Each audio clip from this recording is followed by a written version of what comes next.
Hello everyone, আসসালামু আলাইকুম। Welcome to জান্নাস mini kitchen. আজকের পর্বে আপনাদের তৈরি করে দেখাবো পেঁয়াজু।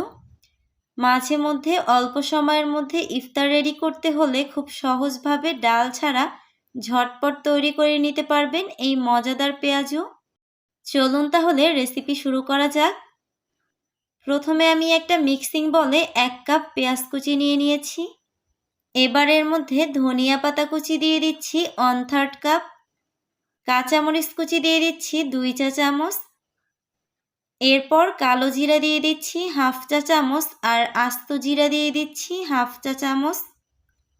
হলুদ গুঁড়ো দিয়ে দিচ্ছি 1 চা চামচ আর লাল মরিচ গুঁড়ো দিয়ে দিচ্ছি 2 চা চামচ। গরম মশলা গুঁড়ো দিয়ে দিচ্ছি 1/2 চা চামচ। এখন বিট লবণ দিয়ে দিচ্ছি 1/2 চা চামচ, সাথে খাবার লবণ দিয়ে দিচ্ছি 1/2 চা চামচ। এখন সবকিছু খুব ভালো করে মাখিয়ে পেঁয়াজটাকে নরম করে নিচ্ছি। মাখিয়ে নেওয়া হয়ে গেছে। এবার এখানে বেসন অ্যাড করছি 1/4 কাপ আর চালের গুঁড়া অ্যাড করছি 1/4 কাপ। এখন আবারও সবকিছু খুব ভালো করে মাখিয়ে পেঁয়াজুগুলো বানিয়ে নিচ্ছি।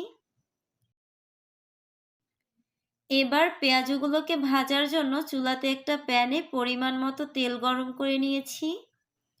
এবার এর মধ্যে পেঁয়াজুগুলোকে দিয়ে দিচ্ছি। এখন চুলার আঁচ মিডিয়ামে রেখে উল্টে পাল্টে পেঁয়াজুগুলোকে ভেজে নিব। দেখুন পেঁয়াজুগুলোতে কিন্তু দারুণ একটা কালার চলে এসেছে। এবার এগুলোকে তেল ছড়িয়ে তুলে নিচ্ছি।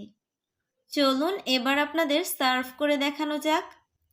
দেখতেই পারছেন কতটা সহজভাবে অল্প সময়ের মধ্যে মুচমুচে ও পারফেক্ট পেঁয়াজু তৈরি করা যায়। আশা করছি আমার আজকের রেসিপি আপনাদের ভালো লেগেছে। আজকের মতো এখানেই বিদায় নিচ্ছি। সবাই ভালো থাকবেন। আল্লাহ হাফেজ।